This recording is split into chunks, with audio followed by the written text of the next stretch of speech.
Since 2005, Reddit has been a unique place where people can interact with other users' posts, whether this be starting a discussion, having debates, or just simply scrolling through the website and finding posts from other users who have common interests as you. Reddit is also a place where many people have shared confessions.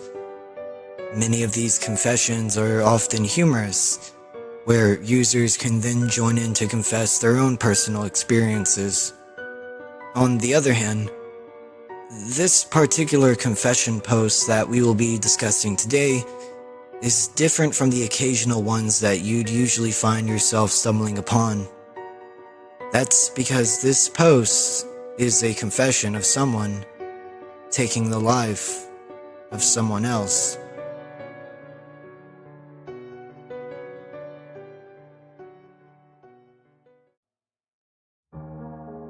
On May 1st, 2017, a Redditor by the name of Redasblue101 uploaded a post titled, "Wanted for Kitchener Murder, My Side." In the first couple of lines, the writer talks about how he's not trying to use this post as a way to escape a crime. He describes how him and his girlfriend, Melinda, were in a serious relationship and how they were planning a whole future together.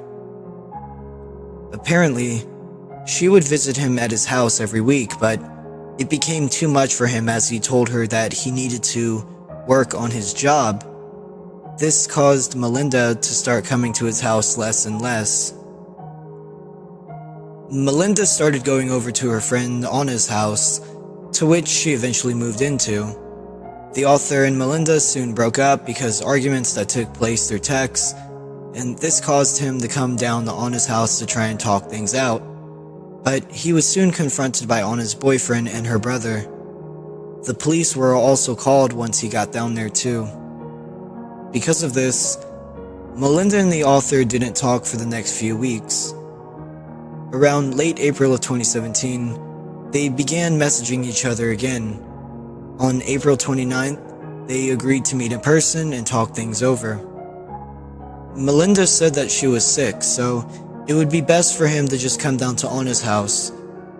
She told him that Anna went to drop her sister off at a pub, so it would give them enough time to talk. After talking things over, they eventually came to a conclusion and decided to give the relationship another shot. Only they'd have to keep it on the down low. Everything seemed like it was going great, until the author begins leaving and is soon asked by Melinda if he was with any other girls during the breakup.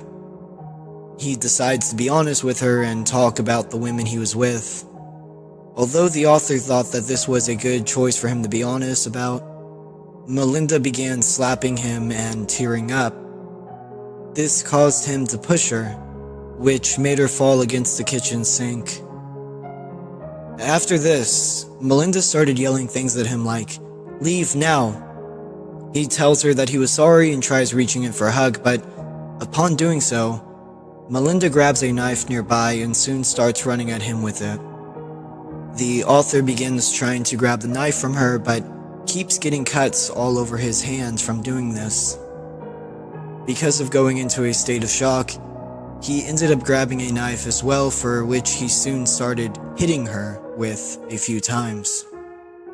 After realizing that she wasn't moving while on the floor, he says that at first he thought that she was just passed out, until he started seeing blood, for which he freaked out about and quickly left after. The author expresses how he regrets making this decision by saying that he should have just took the hits, because it would have been worth it rather than to live with the fact that he had just killed his girlfriend. He then goes on to apologize and that it was all in self-defense. At the time of writing this, the author was also reading the news and how they were referring to the murder as targeted. He asks why would he bring her roses if in the end all he was going to do was kill her. If any of this was planned, he said that he would have taken his stuff because at the time of writing, he was currently in the US and was low on money. Finally, He once again starts talking about how he hopes everyone can forgive him, especially Melinda, and how he hopes that she can forgive him in the afterlife.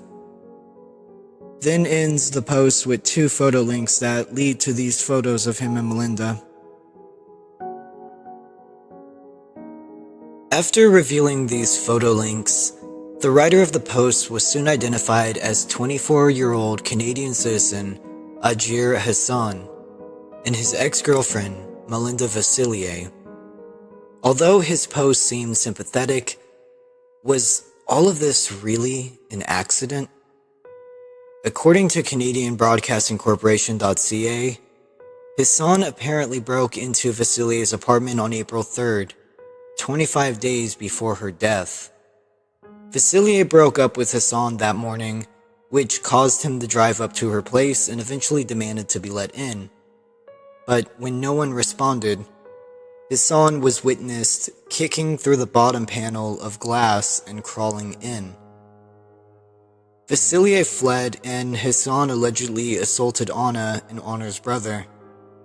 After that, Hassan was ordered not to return to Waterloo region or have contact with Vasilier. In order court documents show, he appeared to ignore. From the 9th to the 25th of April, Hassan would occasionally send apology and love texts to Vasilier in hopes that she would take him back. On the 26th, Vasilier told Hassan to stop bothering her, but soon agreed to let him come over and talk.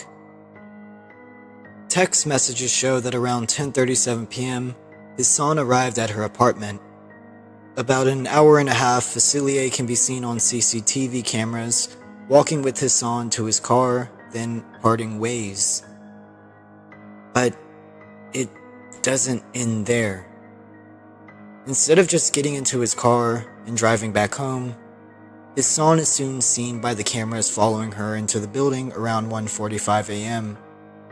And around 2:01 a.m., 16 minutes later, Hassan was last seen running out of the building and rushing to his car.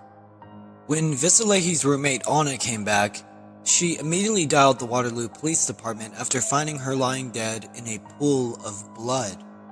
Postmortem determined that she was stabbed more than 30 times. That's a bit more excessive than what the author of the Reddit post described as a few times. Shortly after Vasilier's death, Hassan made his way down to the US, where he was later caught by police at a traffic stop in San Antonio, Texas, during an ongoing counterfeit currency investigation. They then discovered that he was linked to the death of Vasilier. I wish there was more to tell, but due to the dangers that the COVID-19 outbreak has caused, it has been very difficult for Hassan to stand trial and receive a final sentence. So, what do you think happened? Was Melinda Vasilier killed in self-defense, or was it by the hands of a cold-blooded killer? What are your thoughts on this case? Let us know in the comment section below. This has been Unleash the Past. Thank you for being with us today. Until next time, good night.